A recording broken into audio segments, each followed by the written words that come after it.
ಮೆಘಾಲಯದ ಬರ್ನಿಯಾಟ್ ಎಂಬ ಪ್ರದೇಶ ಎಥೆನಾಲ್ ಫ್ಯಾಕ್ಟ್ರಿಯಿಂದ ಹೇಗೆ ಹಾಳಾಯಿತು ಅಂತ ಹಳೆ ವಿಡಿಯೋದಲ್ಲಿ ನೋಡಿರ್ತೀರ, ಇಲ್ಲಾಂದರೆ ಹೋಗಿ ನೋಡಿ.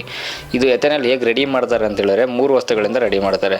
ಒಂದು ಅಕ್ಕಿ, ಇನ್ನೊಂದು ಜೋಳ, ಇನ್ನೊಂದು ಕಬ್ಬು. ಸೊ ಅಕ್ಕಿಲಿ 1 ಲೀಟ್ರ್ ಎಥೆನಾಲ್ ಮಾಡ್ಬೇಕಂತ ಹೇಳಿದ್ರೆ ನಮ್ಗೆ 10,000 ಲೀಟ್ರ್ ನೀರು ಬೇಕಾಗುತ್ತೆ. ಹಾಗೆ ಜೋಳದಲ್ಲಿ ಮಾಡ್ಬೇಕಂದ್ರೆ 4,500 ಲೀಟ್ರ್ ನೀರು ಬೇಕಾಗುತ್ತೆ. ಹಾಗೆ ಕಬ್ಬಲ್ಲಿ ಮಾಡ್ಬೇಕಂತ ಹೇಳಿದ್ರೆ 3,500 ಲೀಟ್ರ್ ನೀರು ಬೇಕಾಗುತ್ತೆ. ಬೇಕಾಗಿರೋದು ಮೇನು ನೀರು ನಮ್ಮಲ್ಲಿ ಎಷ್ಟು ಅಭಾವ ಇದೆ ಅಂತ ನಿಮಗೂ ಕೂಡ ಗೊತ್ತು. ಇವಾಗ ಮಳೆ ಟೈಮಲ್ಲಿ, ಮಳೆಗಾಲದಲ್ಲಿ ಮಳೆನೂ ಬರ್ತಾ ಇಲ್ಲ. ಇದರಿಂದ ಬರೀ 1 ಲೀಟ್ರ್ ಎಥೆನಾಲ್ ಮಾಡೋಕೆ 10,000 ಲೀಟ್ರ್ ನಾವು ಯೂಸ್ ಮಾಡಿದ್ವಿ ಅಂತ ಹೇಳಿದ್ರೆ ನಮಗೆ ನೆಕ್ಸ್ಟ್ ಯೂಸ್ ಮಾಡೋಕ್ಕೆ ನೀರು ಎಲ್ಲಿರುತ್ತೆ?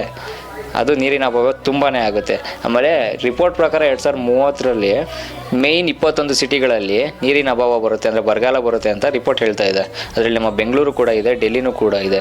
ಇದೇ ಥರ ಆಯಿತು ಅಂತ ಹೇಳಿದ್ರೆ ನಾವು ಯೂಸ್ ಮಾಡೋವಂಥ ನೀರು ಏನು ಯೂಸ್ ಮಾಡಬೇಕು? ಎಥೆನಾಲ್ನೇ ಯೂಸ್ ಮಾಡಬೇಕಾ?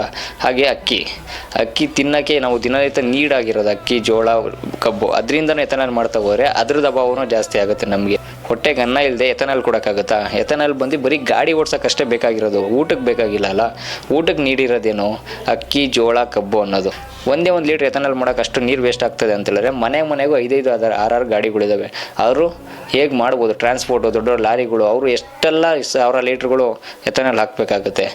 2023ರಿಂದ ಹಿಂದೆ ಏನು ಮ್ಯಾನುಫ್ಯಾಕ್ಚರ್ ಆಗಿದೆ ಗಾಡಿಗಳು, 2 ವೀಲರ್ ಆಗಿರ್ಬೋದು, ವೆಹಿಕಲ್ಸ್ಗಳು, ಅದರಲ್ಲಿ ಎಥೆನಾಲ್ಗೆ ಸಪೋರ್ಟ್ ಮಾಡೋ ಒಂದು ಪೈಪ್ ಇಲ್ಲ. ಆ ಪೈಪ್ ಇಲ್ಲ ಅಂತ ಹೇಳಿದಕ್ಕೆ ಇಂಜಿನ್ ಫೇಲ್ ಆಗ್ತಾ ಇದೆ, ಮೈಲೇಜ್ ಡ್ರಾಪ್ ಔಟ್ ಆಗ್ತಾ ಇದೆ, ತುಂಬಾ ಸಮಸ್ಯೆ ಆಗ್ತಾ ಇದೆ.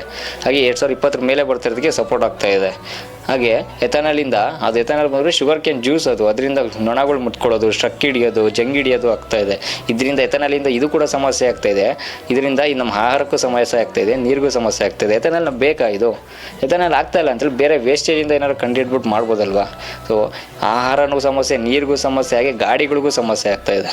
ಇದರಿಂದ ತುಂಬಾ ಯೋಚನೆ ಮಾಡಬೇಕಾಗಿರೋದೇನೆಂದರೆ ಮುಂದಿನ ಪೀಳಿಗೆಗೆ ಏನು ಸಿಗುತ್ತೆ ಅಂತ. ಇದ್ರ ಬಗ್ಗೆ ಮೇಲಧಿಕಾರಿಗಳು ಗಮನ ಹರಿಸಬೇಕು, ಒಳ್ಳೆ ನಿರ್ಧಾರ ತಗೋಬೇಕು.